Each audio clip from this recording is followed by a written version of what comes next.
Well, Francis, you're right to ask the question. We're spending less on defence than we were in the last year of the Labour government. Pro rata, the army has shrunk from 100,000 to 72,000. Recruitment is catastrophic. So rather than having a weird concept of national service where 30,000 youngsters would do a year, we need to recruit 30,000 people into the army full-time. And yes, the veterans' point's been made already.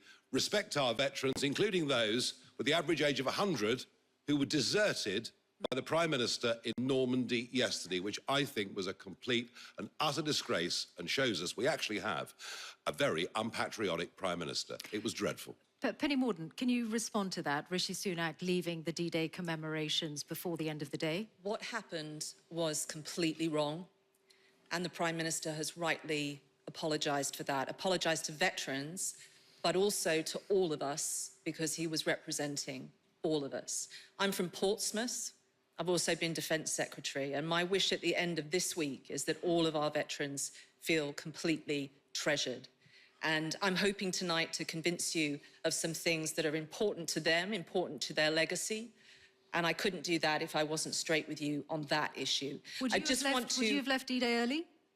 I didn't go to D-Day. I think what happened was very wrong. I think the Prime Minister has apologised for that. But what I also think is important is we honour their legacy. They fought for our freedom.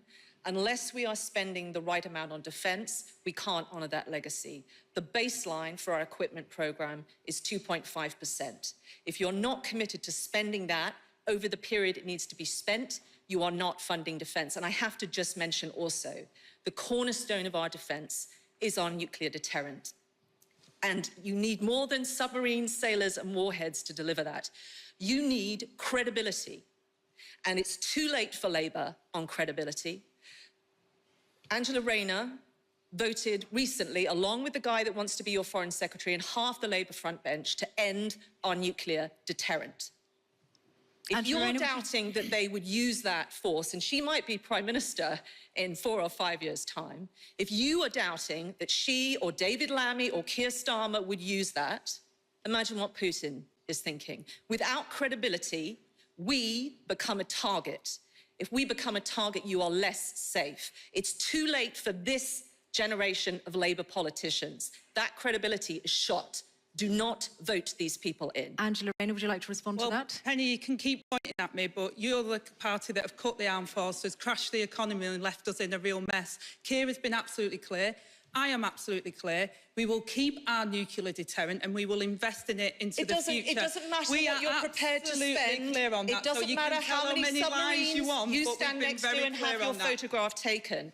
If your foe does not believe that you will use these weapons, the deterrent is gone. Well, and that's the position you're in. Serious stuff.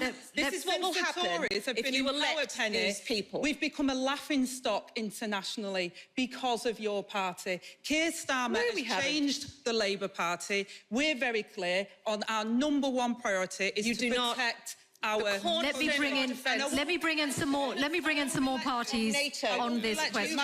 My brother was served in Iraq. I won't be lectured on whether or not I'm absolutely committed to the security of our country. Well, it's surprising then you're not better informed. The question, Mr. Gottesman's question was, how will the party...